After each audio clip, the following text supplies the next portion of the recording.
Greetings, Sagittarius and Sagittarius rising. This is your Western forecast for February 2025. This is one of the more favorable months of the whole year. That is because Mars and Jupiter starts off the month still retrograde, but will be going direct, releasing all of his pent-up energies. I always start with the new moon. This time it's once a month. There's a new moon. It's in Aquarius. It's going to happen on January the 29th, but it's going to hold that Aquarius new moon energy till the very end of February. Aquarius is 3 signs past Sagittarius. So it's putting a spotlight where your priorities and a lot of your attention is very drawn to third house matters. But really good news is Jupiter, the planet of prosperity, luck, optimism, is trining the Aquarius new moon. Or the new moon is in a very favorable harmony with lucky Jupiter. So, what are some of the positives of the third house? The third house can mean learning, and Jupiter is always seeking knowledge. So this could be a very favorable month to be taking classes or signing up for school to get or learning new job skills. The third house is also sales, because it's a house of communication. So there's a lot of this learning, speaking, writing, but selling and selling yourself. Now, there's more to that. Third house also represents siblings. So there could be, you might be getting some support, some luck from siblings. Could be traveling with siblings. So that's number 1. Number 2, Mars is going direct. Number 3, Jupiter is going direct. So before I break all this down and look at a lot of this favorable opportunities, but remember they're opportunities, you need to grab them and run with them, because obviously not every person on the planet is going to have a lot of success and luck in February. But you're going to see there's more opportunities to succeed if you grab the opportunity and run with it. So before I break all that down, if you enjoy these kinds of videos and would like to see more of them, click like and subscribe. And don't forget to click on the notification bell so you can receive the latest postings. All right. That third house, great for writing and speaking and learning, and especially with that Jupiter, could be really great for publishing anything you are writing. But it doesn't have to just be like a book. It could be a website that you could be doing a lot of promotion and marketing to make more money through that third house. Now, Jupiter is the ruling planet for Sagittarius. Sagittarians tend to be the eternal student or the eternal traveler because it's ruled by Jupiter.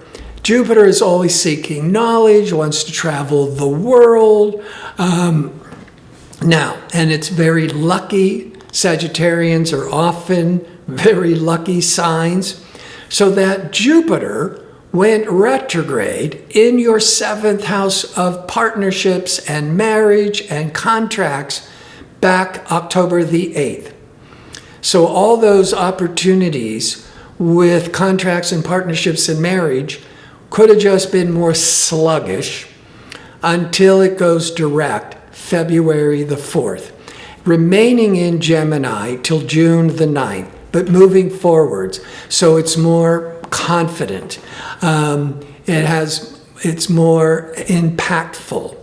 And so having lucky Jupiter, expansive, prosperous Jupiter from February the 4th to June the 9th in your 7th house, some of you could be getting married, 7th house of marriage. Especially, more people get married with Jupiter most of the time.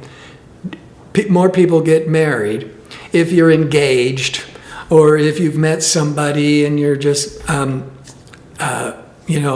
over heels in love with this person. Because Jupiter also rules the legal system.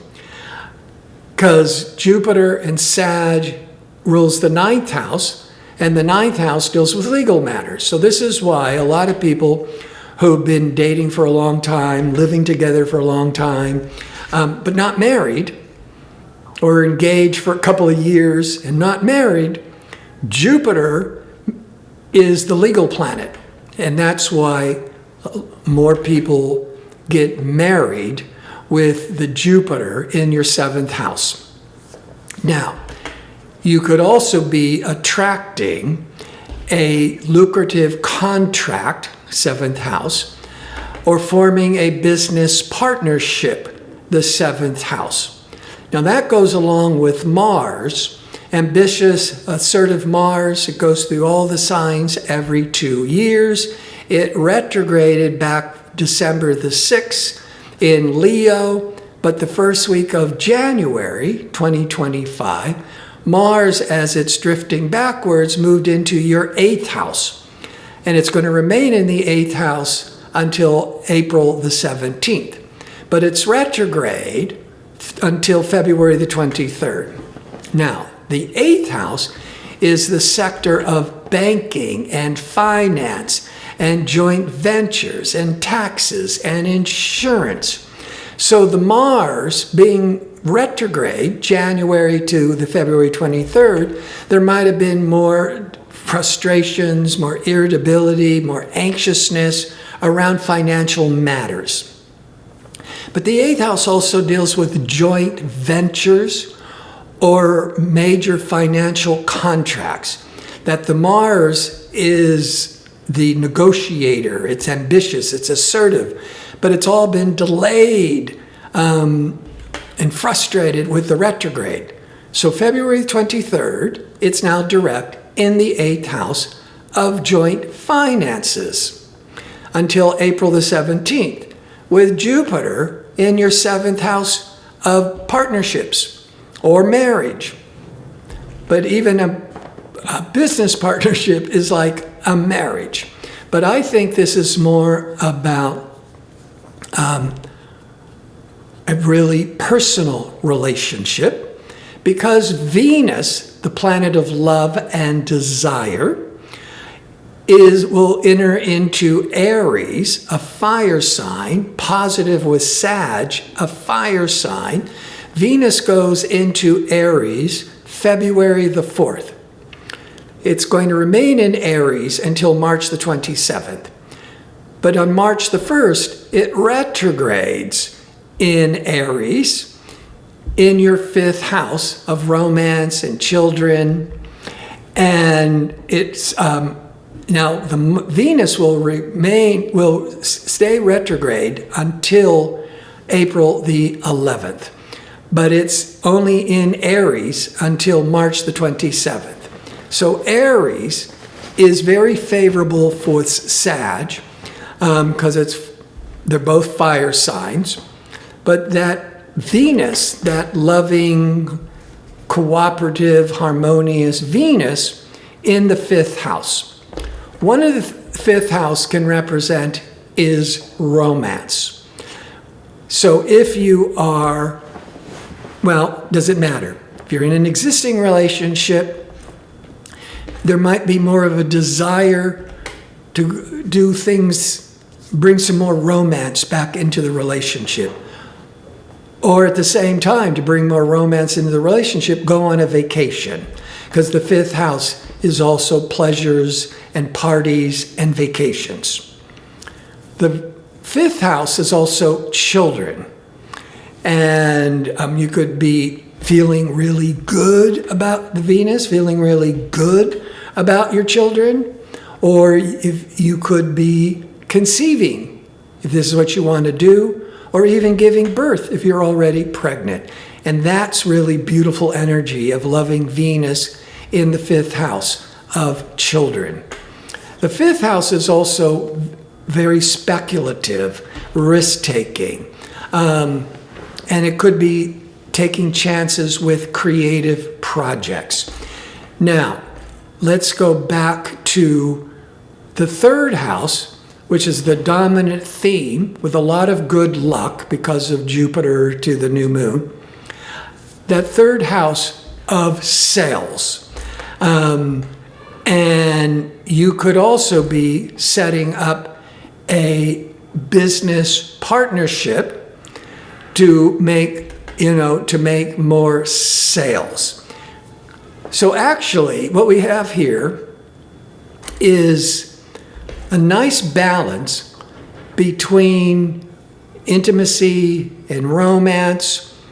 You could very well be falling in love if you're, it doesn't matter if you're already in a relationship. Existing relationships, you're going to want to be more playful, intimate, and romantic.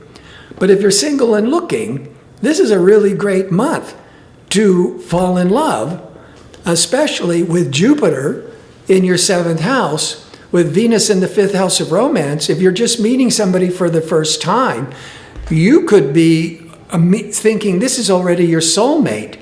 And you could even be thinking about marriage and the long term. That Jupiter is there until June the 9th. You could be setting up, you could be getting a proposal, or you could be proposing in February, getting married before June the 9th. That's one example. If you are single and you meet somebody and you're like swept away with all the romanticism, you could be thinking about marriage right away because you're so obsessed. And some of you wouldn't be surprised if you meet somebody new in February that you get married from the end of April, May, till June the 9th, when Jupiter then leaves the 7th house of marriage. Now, 2 weeks after every new moon is a full moon. The full moon will be on February the 12th in the sign of Leo, a fire sign compatible with Sagittarius. This full moon brings a lot of matters to light. Things that have been hidden are revealed. Can be a lot of emotional reactiveness for a couple of days around the 12th. But it's going to be in the 9th house, because Leo is 9 signs past Sagittarius. Now, this full moon is also in a hard angle, a square, to unexpected, surprising Uranus. So out of the blue, Uranus with 9th house matters, the full moon in the 9th house, there could be this sudden offers or decisions to go making plans to go on traveling internationally.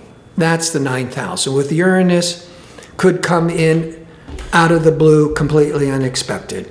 But the 9th house is also publishing and marketing. And so there might be where you just suddenly decide to start having an online website, online business. That's the 9th house. With the Uranus, it could be coming like sudden and very surprising. But back to Jupiter's in the 7th house of partnerships, contracts. Mars is going to be going direct in that 8th house of joint ventures. So this is why professionally, there's some real positive energies to advance. But just as much personally, you could be advancing with marriage, with falling in love, or even discussing children, preparing for children. I want to thank you for watching. If you like information on how to book an astrology reading or to check out my 2-question offer, visit my website at gardino.co. That's .co. Until next month, be safe and well.